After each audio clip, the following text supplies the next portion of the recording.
继续来关心这个非洲猪这猪啊，走去倒位啊？有28只3000公斤的肉卖出去了。这个范围南北拢有，南到高雄，北到新北。这个猪肉要太进前验过，所以人食了应该对健康无影响。不过原底讲停温停台5天，即马可能要延长到15日这么久了。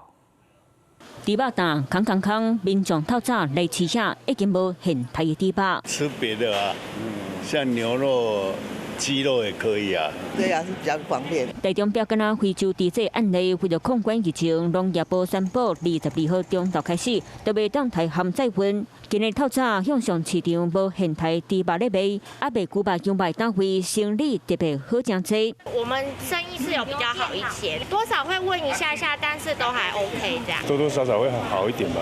个卖猪肉头家规去甲单位祝福隔壁来卖菜。加减啊，袂安尼尔，无法度啊。平常时啊，伫咧卖猪肉单位，即马摆满真济菜色。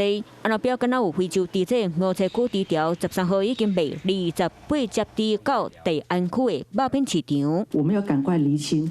台湾除了这个案例场之外，其他的是不是都是干净的？台中市卫生局做调查，卖28只猪，有21只卖予台中，有5只卖予彰化，2只做半成品卖予高雄和新北，佮有2只卖去嘉义，拢总3416.5公斤，差不多拢是卖予散客。猪肉的话比较容易有寄生虫哈，所以呼吁大家千万不要生食猪肉。另外，外界这期昨日市府开非洲猪这记者会，罗秀燕无去走去宣传购物节，以赶紧来背会。上午已经在公开访问当中已经进行了说明。那下午呢？所以下午的这个记者会，我就授权我们的副市长来进行大家分工。罗秀燕强调，权责分工是正常的。迄讲透早市府现场，已经有先说明中央和市府处理的状况，强调伊拢有伫咧掌握。